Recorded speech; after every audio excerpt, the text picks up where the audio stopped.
사랑하는 성도 여러분, 오늘도 변함없고 신실하신 하나님의 사랑과 은혜 안에서 승리를 이루고 주의 평안의 복음을 전하는 증인된 삶을 사는 저와 여러분이 되기를 소원합니다. 오늘은 시편 40편 6절에서부터 10절의 말씀으로 새벽 기도회를 시작합니다. 주께서 내 귀를 통하여 내게 들려주시기를 제사와 예물을 기뻐하지 아니하시며 번제와 속죄제를 요구하지 아니하신다 하신지라. 그때에 내가 말하기를 내가 왔나이다. 나를 가리켜 기록한 것이 두루마리 책에 있나이다. 나의 하나님이여, 내가 주의 뜻 행하기를 즐기오니 주의 법이 나의 심중에 있나이다 하였나이다. 내가 많은 회중 가운데서 의의 기쁜 소식을 전하였나이다. 여호와여, 내가 내 입술을 닫지 아니할 줄을 주께서 아시나이다. 내가 주의 공의를 내 심중에 숨기지 아니하고 주의 성실과 구원을 선포하였으며 내가 주의 인자와 진리를 많은 회중 가운데에서 감추지 아니하였나이다. 아멘. 오늘도 무한한 사랑과 자비와 긍휼을 베푸사 우리를 복되게 하시는 하나님께 감사와 영광을 돌려드립니다. 죄의 어둠에 갇힌 우리들을 구원의 자리로 인도하여 주시고 복음의 증인되어 살도록 귀한 사명을 주심을 감사합니다. 오늘 주어진 삶의 자리에서 복음에 합당한 모습으로 살게 하시고 시편 기자의 고백과 결심과 같이 주의 행하신 이 은혜의 역사를 입술 열어 전하고 삶으로 증거하게 하여 주시옵소서. 나와 우리의 만족을 위해서 세상을 주목하며 살기보다 은혜 베푸신 주를 바라보며 삶을 이뤄가게 하여 주시옵소서. 감사드리며 예수님의 이름으로 기도합니다. 아멘. 오늘 우리에게 주신 하나님의 말씀은 사도행전 13장 36절에서부터 43절 말씀입니다. 다윗은 당시에 하나님의 뜻을 따라 섬기다가 잠들어 그 조상들과 함께 묻혀 썩음을 당하였으되 하나님께서 살리신 이는 썩음을 당하지 아니하였나니 그러므로 형제들아 너희가 알 것은 이 사람을 힘입어 죄사함을 너희에게 전하는 이것이며 또 모세의 율법으로 너희가 의롭다 하심을 얻지 못하던 모든 일에도 이 사람을 힘입어 믿는 자마다 의롭다 하심을 얻는 이것이라. 그런즉 너희는 선지자들을 통하여 말씀하신 것이 너희에게 미칠까 삼가라. 일러스되 보라 멸시하는 사람들아 너희는 놀라고 멸망하라. 내가 너희 때를 당하여 한 일을 행할 것이니 사람이 너희에게 일러줄지라도 도무지 믿지 못할 일이라 하였느니라 하니라. 그들이 나갈새 사람들이 청하되 다음 안식일에도 이 말씀을 하라 하더라. 회당의 모임이 끝난 후에 유대인과 유두계에 입교한 경건한 사람들이 많이 바울과 바나바를 따르니 두 사도가 더불어 말하고 항상 하나님의 은혜 가운데 있으라 권하니라. 아멘. 사도 바울과 바나바의 1차 선교 여행이 진행되는 가운데 이방 지역에 사는 아브라함의 자손이라 자부심을 가지고 사는 유대인과 이방 사람이지만 하나님을 경외하는 헬라인들에게 사도 바울은 복음을 전하였습니다. 하나님의 크신 은혜와 또 역사적으로 예수 그리스도를 통해서 성취하신 하나님의 구원에 대한 기쁜 소식을 전파함으로 헬라인들과 상당수의 유대인들이 예수를 믿게 되는 역사가 이루어졌습니다. 본문 42절과 43절 말씀을 보게 되면 바울이 전하는 복음을 들은 사람들이 다음 안식일에도 이 복음을 들려주기를 요청하기도 했습니다. 이를 통해서 알 수 있는 것은 선포된 복음으로 사람들이 어떤 배경을 가졌든지 어떤 입장에 서 있든지 그 진리 앞에 모두 무릎을 꿇게 되고 또한 그 모든 거추장스러운 것들, 다시 말해서 자기 자신들이 믿은 그 신념, 가치, 자랑이라 할 수 있는 비본질적인 것들을 뛰어넘어 궁극적으로 본질 되신 하나님과 그 하나님의 참된 사랑, 구원이라는 은혜 앞에 바로 서게 되었다는 것입니다. 또 성령의 강권적인 은혜의 역사로 이들은 하나님과 하나 되고 화목되는 자리로 나아가기를 소망했습니다. 사도 바울의 전한 이 복음을 담은 이 설교는 7장에 나오는 성령 충만을 힘입어 복음을 전하다가 순교한 스데반 집사의 설교와 유사한 점이 있으며 또한 다른 점이 있습니다. 같은 것은 하나님의 구원을 이루시겠다는 그 약속과 예수 그리스도를 통해서 성취하셨다는 복음의 본질적인 내용들입니다. 다른 것이라면 이 복음을 듣고 반응한 사람들의 태도들입니다. 사도행전 7장 54절의 말씀, 그들이 이 말을 듣고 마음에 찔려 그를 향하여 이를 갈거늘. 스데반의 설교에 마음은 찔렸으나 회개하기보다는 도리어 그를 돌려 쳐 죽이고 더 심하게 그리스도를 믿는 자들을 핍박하는 것으로 반응하였습니다. 그에 반해서 오늘 본문처럼 사도 바울의 설교 이후에 유대인과 헬라인들의 반응은 어떠하였습니까? 그와는 다른 반응들이었습니다. 사도행전 13장 42절의 말씀. 그들이 나갈새 사람들이 청하되 다음 안식일에도 이 말씀을 하라 하더라.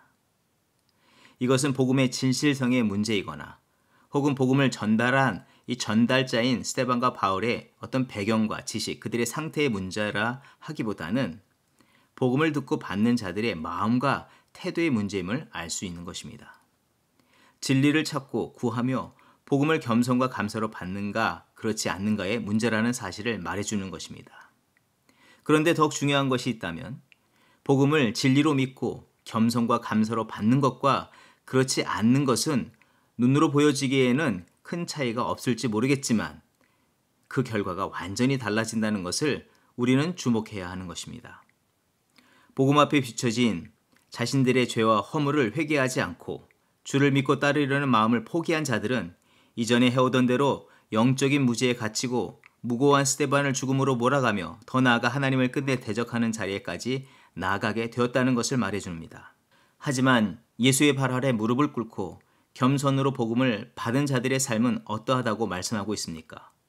사도행전 13장 37절에서부터 39절의 말씀. 하나님께서 살리신 이는 썩음을 당하지 아니하였나니 그러므로 형제들아 너희가 알 것은 이 사람을 힘입어 죄 사함을 너희에게 전하는 이것이며 이 사람을 힘입어 믿는 자마다 의롭다 하심을 얻는 이것이라. 이전에 죄와 사망에 사로잡힌 삶에서 자유케 되어지고 예수의 이름으로 의롭다 칭함을 얻으며 하나님과 거룩한 삶을 이루고 이전에 생명 없이 죽은 자리에 있던 자가 이제는 하나님의 영혼권, 새 생명을 얻게 되고 또 그것을 전하는 의미 있고 복되고 거룩한 일에 쓰임받는 자로 살게 하여 주신다고 말씀하고 있는 것입니다. 이 말씀 앞에서 우리는 무엇을 생각해 보아야 하겠습니까? 첫째는 하나님의 말씀을 읽을 때에 또 하나님의 말씀을 들을 때에 우리는 성경에 말하는 정보나 스토리를 지식의 창고에 넣으려고 하기보다 그 말씀이 동일하게 우리 각 사람들에게 생명의 메시지로 주어지고 있음을 알아서 그 말씀을 자신에게 향하신 하나님의 음성으로 듣는 우리가 되어야 합니다. 오늘 본문을 읽을 때 우리가 익히 잘 아는 복음의 내용이기에 사도 바울이 1차 전도 여행 때 복음을 전했고 많은 사람들이 복음에 감동을 받았다. 사도 바울이 훌륭하게 사역을 하였다는 하나의 사건 정도, 또 평면적인 이야기, 혹은 이런 결과만 기억하기 쉽습니다. 하지만 성경의 말씀은 단순한 정보를 전달하는 것이 아니며 타인을 향한 말씀도 아닙니다. 나를 살리고 온전케 하시는 하나님의 사랑의 말씀이기에 우리가 가지고 있는 모든 가치와 신념, 경험, 정보를 바탕으로 복음을 들으려 하지 말아야 하고 내 편에서의 관심은 잠시 내려놓고 하나님께서 내게 은혜의 선물로 주신 복음을 감사로 받는 우리가 되어야 합니다. 선포된 복음에 마음을 열고 영의 귀를 열어서 겸손으로 받고 듣고 순종하는 우리가 되어야 하는 것입니다. 그러해야 하는 이유는 당시 복음을 받은 자들이 이와 같이 하였습니다. 또한 그러함으로 구원의 은총을 덧입고 삶이 온전히 변화될 수 있었기 때문입니다. 나름대로 유일신 하나님을 믿는다는 자부심 하나로 이방 지역에 살던 유대인들, 그리고 헬라 문화의 영향에 여러 신들을 믿는 이 신화에 빠져 살며 당대 세계를 제패한 로마의 부와 힘을 최고로 믿고 살던 로마인들이 사도 바울이 전한 복음을 받아들인다는 것은 쉬운 일이 아닙니다. 유대인이나 헬라인이 가지고 있었던 가치와 기대를 놓고 볼 때 좀처럼 수용하기 어려운 것들이라 할 수 있습니다. 신성 모독으로 십자가, 나무에 달려 죽임을 당한 예수, 로마의 통치에 반하여 밀란을 일으키려다가 십자가에 죽은 예수가 하나님의 구원의 섭리 속에 보내주신 메시아요, 구원의 길이며 부활의 능력이 된다는 말을 어찌 받아들일 수 있겠습니까? 그러나 그들은 성령의 인도하심 속에서 선포된 진리에 자신들이 가진 생각과 가치, 관점을 내려놓고 순수하게 이 복음의 메시지를 들었습니다.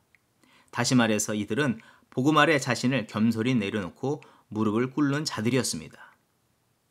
때론 영적 삶을 살 때 말씀을 듣고자 하지만 집중이 안 되고 잘 듣지 못하고 또 기도도 잘 되어지지 않을 때에 우리는 이 영적 원리를 다시 한번 생각해 보아야 합니다. 내가 가진 생각, 정보, 관심, 내가 고집하는 바, 내가 원하고 이루려는 바가 크기 때문에 하나님께서 주시는 말씀과 하나님과 영적인 깊은 대화가 방해받고 있지 않는지는 돌아보아야 하는 것입니다. 하나님 편의 문제가 아니라 우리 자신의 상태의 문제는 아닌지 돌아보아야 합니다. 내 자신이 먼저 복음 앞에 철저히 무릎을 꿇고 있는지 살펴야 합니다. 만약 그러하지 못하다면 진실로 회개하며 다시 복음 앞에 겸손으로 나아가 주의 생명의 말씀을 듣고 따라 사는 우리가 되어야 하겠습니다.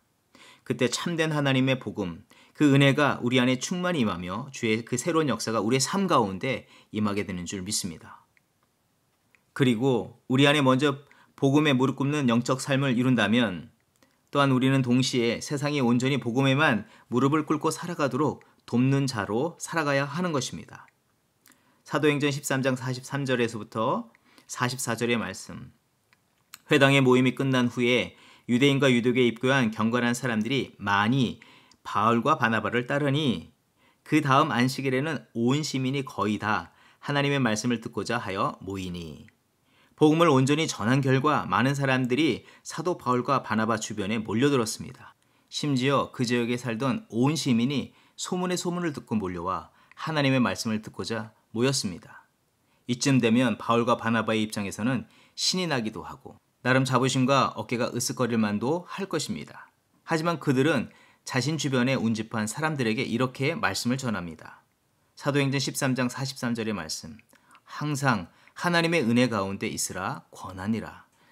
메시지 성경은 그들이 복음 안에서 시작한 새로운 삶, 곧 하나님의 은혜와 그 은혜 안에서 사는 삶에 머물라고 권면했다고 기록합니다. 예수님 당시에 이적과 기사, 놀라운 가르침을 받고 단순히 호기심에 뒤쫓던 그런 무리들처럼이 아니라 오직 하나님의 은혜, 그 진리와 복음의 말씀의 깊은 곳에 머무는 삶을 이루라고 그들에게 권면했고 진정시켰고 또 그런 믿음의 삶에 더욱더 온전히 서도록 권면했다는 것입니다.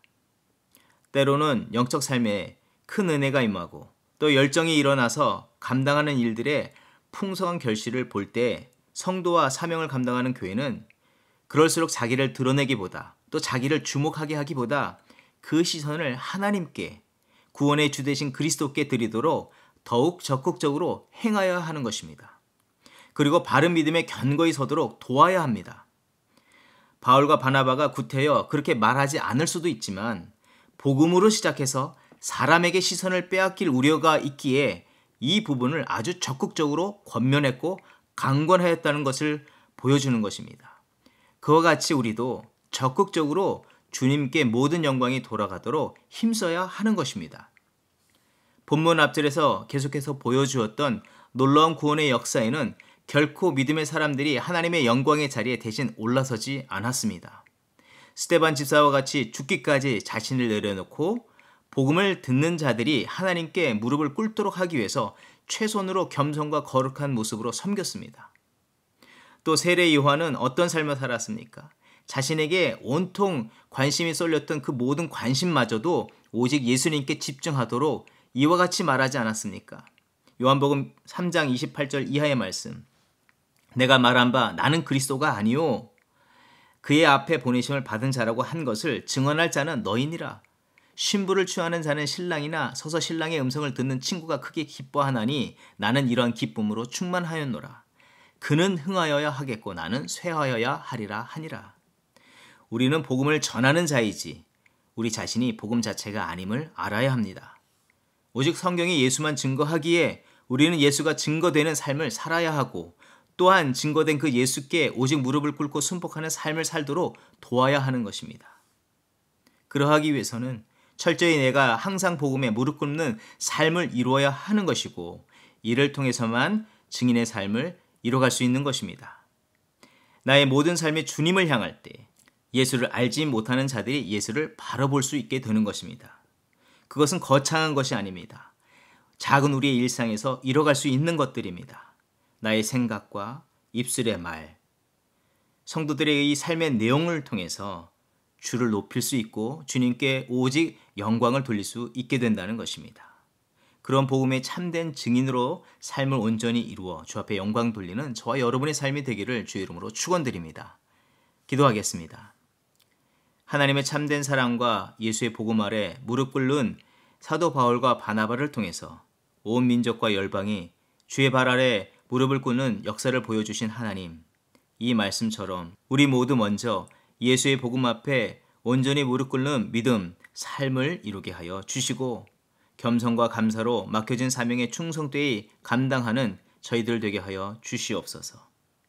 복음에 먼저 충만하고 순복하는 삶을 이루게 하시고 작은 일이나 어떤 삶의 자리에서도 주의 영광을 위해서 살아가는 저희들이 되게 하여 주시옵소서.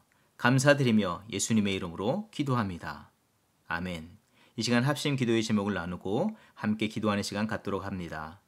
이 시간 예배의 회복을 위해서 기도할 때 대면과 비대면으로 드려지는 모든 예배가 하나님께 온전히 드려지게 하옵소서.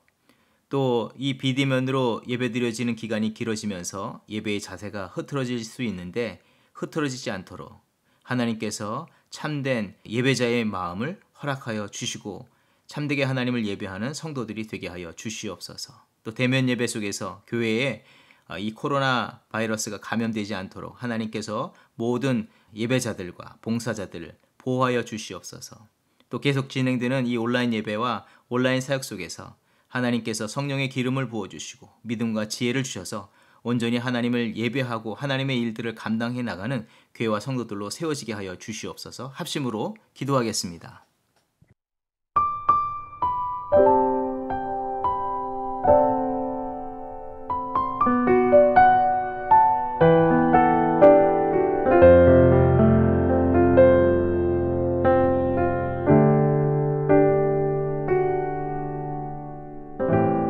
나의 소망 되신 주,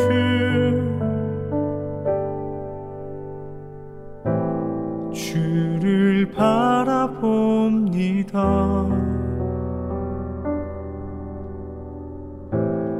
다시 오실 나의 왕 예수, 주를 기다립니다.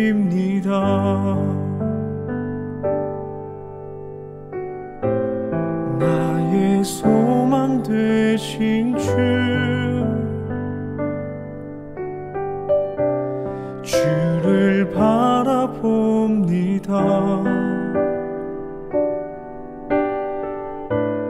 다시 오실 나의 왕 예수,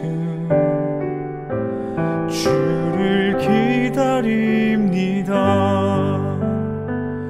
밤이나 낮이나 어제나 오늘도 영원히 주만 찬양해.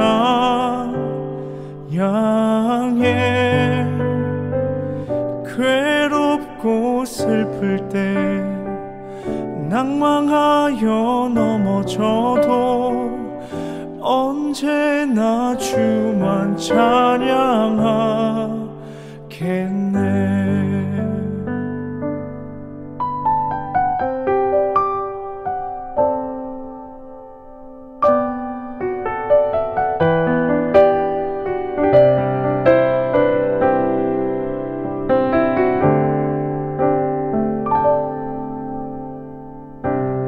나의 소망 되신 주, 주를 바라봅니다.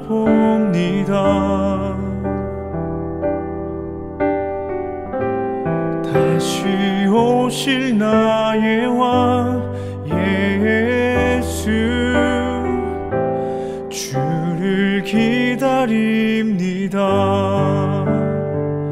밤이나 낮이나 어제나 오늘도 영원히 주만 찬양해.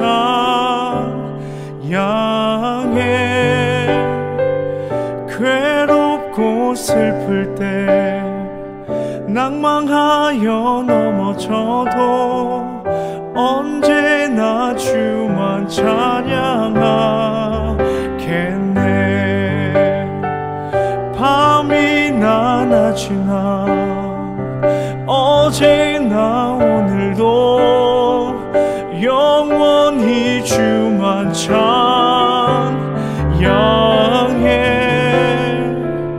괴롭고 슬플 때 낭망하여 넘어져 넘어져도 언제나 주만 찬양하겠네.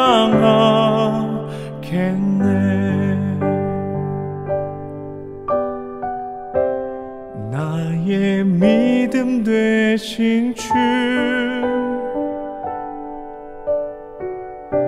주를 따라갑니다.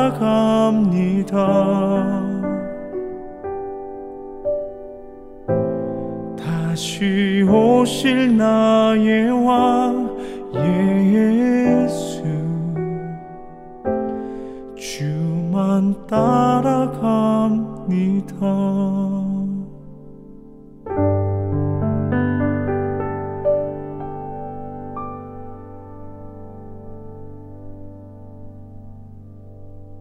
어린 양 찬양하리. 어린 양 찬양하리. 내 평생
그 하나로 충분해요.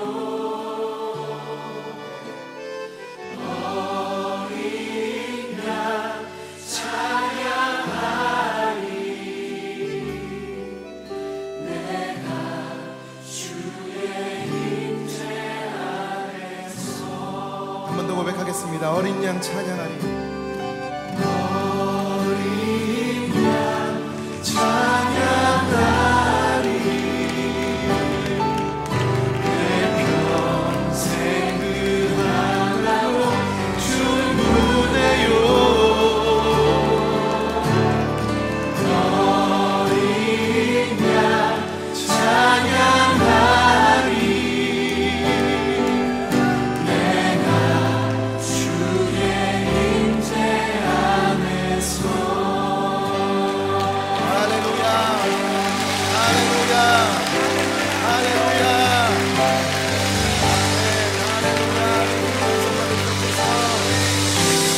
놀라운 일을 찬양합니다. 할렐루야. 예수님을 통해서 하신 놀라운 일을 찬양합니다. 십자가의 사랑과 희생을 찬양합니다. 할렐루야. 영원토록 찬송 받으시옵소서. 영원토록 높임을 받으시옵소서. 할렐루야. 어린 양을 찬양합니다. 보좌에 앉으신 죽임을 당하신 그 어린 양 찬양합니다.